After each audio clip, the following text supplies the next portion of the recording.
오늘도 하나님께서 여러분에게 크신 은혜 주시길 간절히 바랍니다. 사도행전 23장 12절부터 우리 35절까지 읽었습니다. 오늘 이 본문에는 바울의 암살의 음모가 있었고 하나님이 바울을 지켜주셨던 하나님의 놀라운 은혜를 우리가 보게 됩니다. 자세한 어떤 교리적인 설명보다 하나님께서 우리 인생도 이와 같이 세심하게 주관하시고 거친 파도가 있어도 우리 하나님의 지키심을 믿고 오늘도 하나님께 나아가 기도하는 의지하는 우리가 되어야겠습니다. 저는 20살쯤 됐을 때 1996년도에 나온 책 같은데요, 문명의 충돌이라는 책이 있었습니다. 여러분도 한 번쯤 읽어보셨나요? 당대 굉장히 논쟁도 많고 또 저도 논술을 이 책을 갖고 한 경험이 있습니다. 사뮤엘 헌팅턴이라는 사람이 있었는데, 그것은 당시 여러분 우리나라 세계적으로 이제 공산주의와 또 이제 민주자유, 미국과 소련이겠죠. 냉전이 종식한 이후에 이 서구의 기독교 세력과 그 다음에 이 이슬람의 세력들이 충돌할 것을 이제 예언했던 책입니다. 요즘 보면 그것이 더 가속화되고 표면화되는 것을 우리는 보게 되죠. 그런데 저는 여기서 항상 하나님의 말씀과 또한 이 세상의 권력이 부딪히는 모습들을 우리는 잘 주셔야 된다고 믿습니다.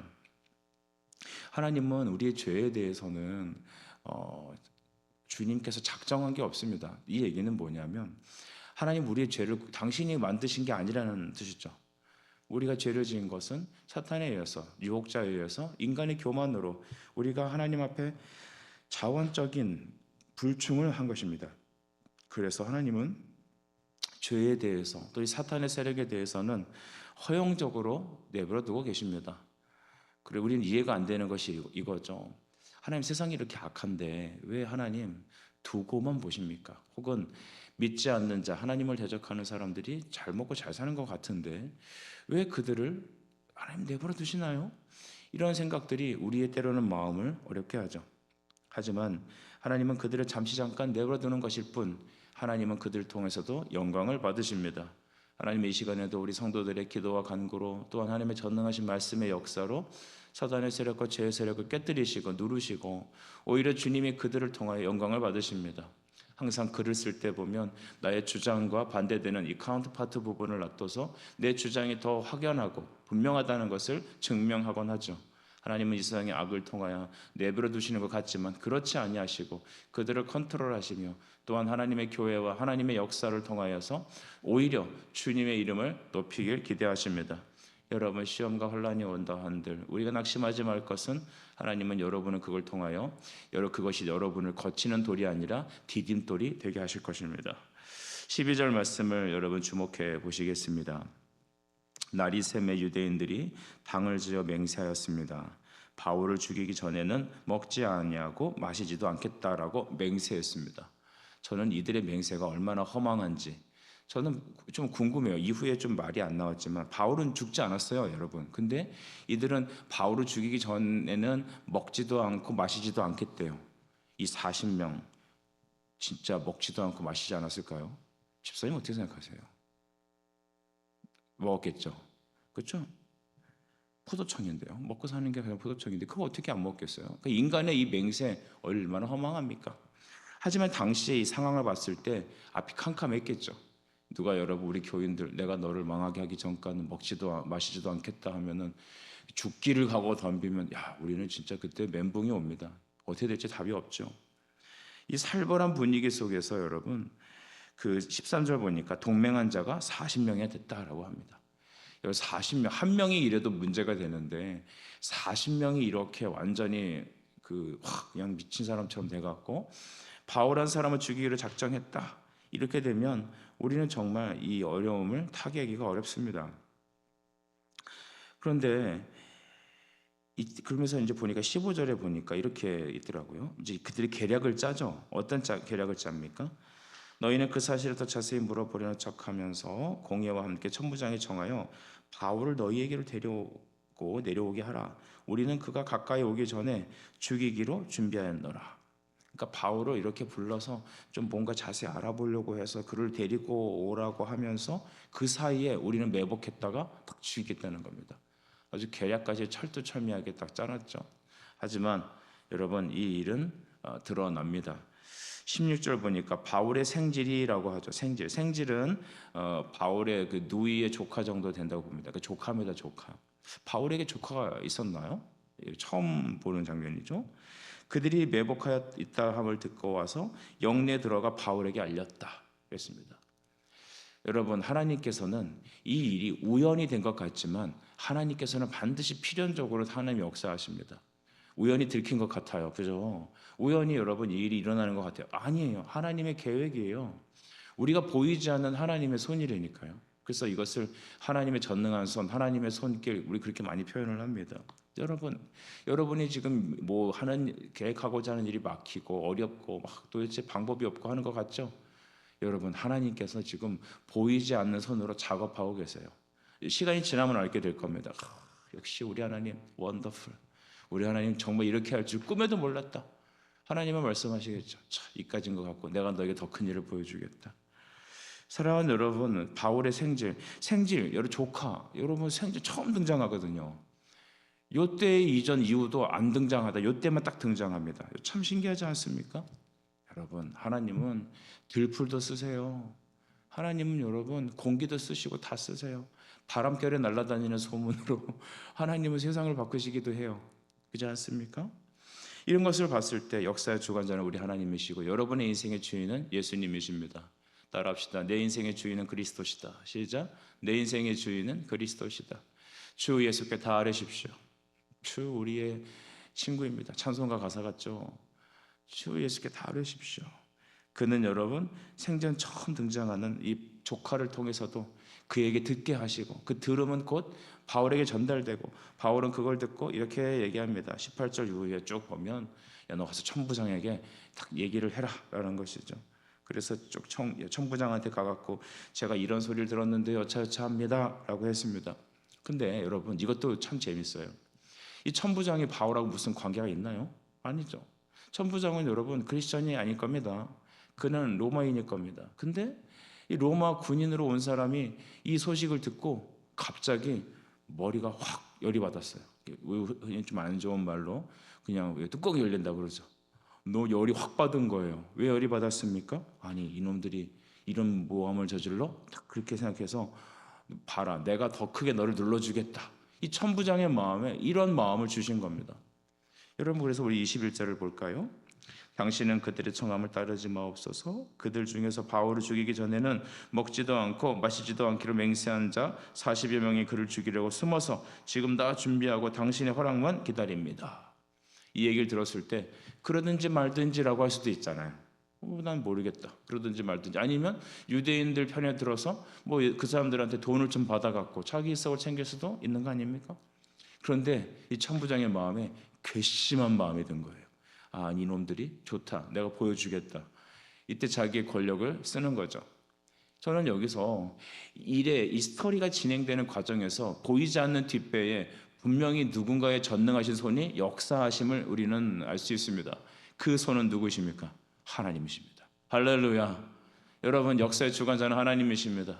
세상에 누가 40여 명이 담합을 해서 야 바울 죽이기 전에는 밥도 안 먹고 물도 안 마실 거야 라고 했지만 여러분 하나님은 이 천무장 그 위에 있는 뛰는 사람 위에 나는 사람을 통하여서 이 일을 제지하십니다. 왜 그럴까요? 주님의 말씀이 선포되기 위해서 바울을 통하여서 하나님의 영광이 드러나기 위해서 사람이 하나님을 이기실 수 없다라는 것을 보여주기 위해서 할렐루야. 여러분 그래서 우리는 전능하신 하나님의 손안에 있습니다. 천부장은 어떤 조치를 취했을까요? 22절 보니 천부장이 청년을 보냈습니다. 그 바울의 조카를 보냈던 거죠. 가라 하고 경계했습니다. 내가 내게 이 얘기했다고 나한테 누구에게도 말하지 말라는 것이죠.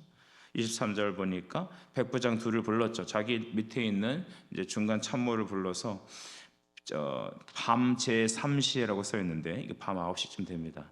가이사랴로 갈 보병 200명, 기병 70명, 창병 200명을 준비하라 했습니다. 그러니까 이 토탈 이 전문 군인들을 딱 모았는데 몇 명입니까? 예, 470이죠. 우리 수학을 잘하는 집사님들이 아침에 계셔서 너무 감사합니다. 하긴 200 플러스 70 플러스 200은 470이죠. 아주 기본적인 선수였습니다. 470. 여러분 우리 그 바울을 죽이려고 했던 사람 몇 명입니까? 40명이죠. 근데 하나님께서 그 뒤에서 준비하신 그 인원은 몇 명입니까? 470명. 그냥 어중이 떠중이 부른 게 아니죠. 여기 말하는 보병, 기병, 창병, 이 전문적인 여러분 특수 군대입니다. 특전사도 이런 거 우리로 말하면 뭐 특전사면 또 UDT가 또 서운하니까 UDT, 또 해병대가 우리는 왜 빼냐면 또 해병대, 이렇게 해갖고 470을 준비한 겁니다. 하나님께서 40명을 대적하니까 470을 준비하셨어요. 그러니까 40 플러스 400 하면 아다리가 딱 맞지만 거기다가 플러스 1 플러스 1 더 붙여갖고 70명까지. 여러분 우리 하나님 너무 놀랍지 않습니까?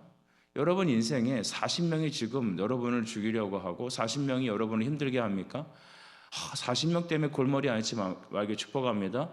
하나님은 딱 우리에게 가시적으로 보여주세요. 갑절의 은혜를 준비하고 계십니다. 여러분 그래서 우리 하나님이 위대한 거예요. 근데 이 일은 바울 한 사람을 위해서 한 게 아니라요, 하나님의 어떠하심을 드러내기 위해서, 주님의 전능하심을 표현하시기 위해서, 주님의 영광을 위해서 여러분 이 일을 행하시는 겁니다. 특별히 천부장을 통해서. 어떤 방법으로요? 바울의 조카를 통해서 우연히 바람결 듣게 하셨어요. 그 우연이라는 필연 속에서, 하나님의 역사 속에서 도화선을 갖다가 이 천부장에게 딱 알리니까 천부장이 열이 확 받아갖고 야 군사 준비해. 그래갖고 470이 딱 준비된 거 아닙니까?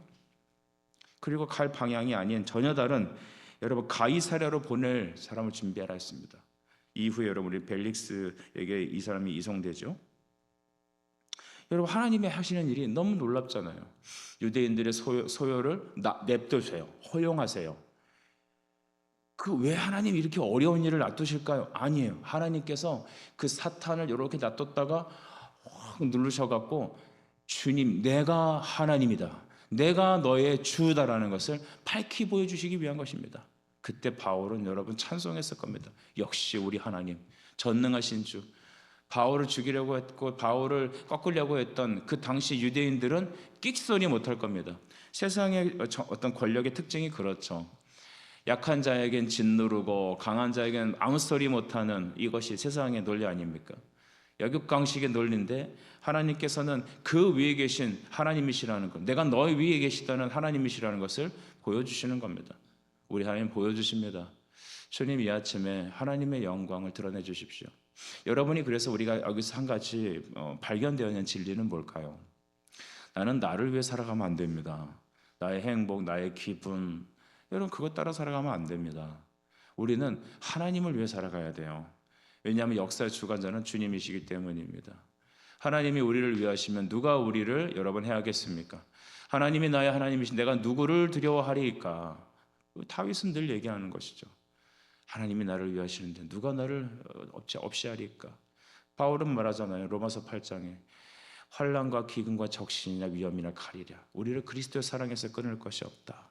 여러분 이것을 하나님은 보여주십니다.